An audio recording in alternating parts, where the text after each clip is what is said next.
I've introduced a bill to the Maine State Legislature titled An Act to Promote Energy Independence. I'm sure you'll agree it is time that we did more than just talk about energy independence. We need to achieve it. And how do we do that?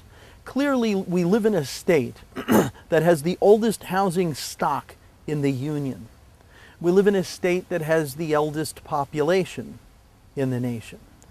And we have programs. We have the LIHEAP program, the Low Income Heating and Energy Assistance Program. And what that does clearly is just filter money from the tax base through the pockets of the poor and the elderly and into the coffers of the oil industry. That doesn't make sense. We spend $50 million in Maine every year in the LIHEAP program. We take $15 million every year from the Efficiency Maine program. I'm thinking that it's about time that we used that money to put energy efficient furnaces in the homes of the elderly. We put pellet stoves in the homes of working families who can handle a 40-pound bag of pellets, made here in Maine, by the way.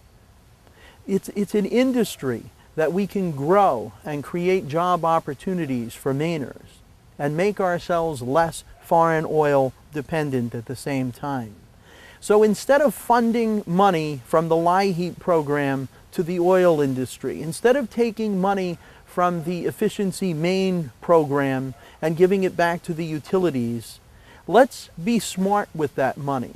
Let's spend it on new furnaces, pellet stoves, replacement windows, and stimulate the economy in a real fashion.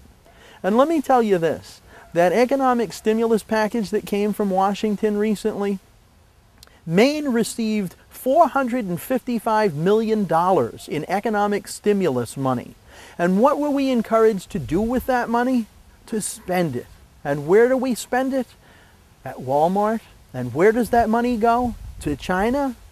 $455 million coming into the state of Maine differently could have gone a long way towards stimulating this economy by creating real jobs and real industry and solving real problems. And that's what we need to do. We need to solve these problems. We need to move forward. And if you share your ideas with me through an email or a phone call, please know that I'm available and accessible, and we have to talk. It's the only way that your voice is going to be heard in the Senate chamber. Thank you.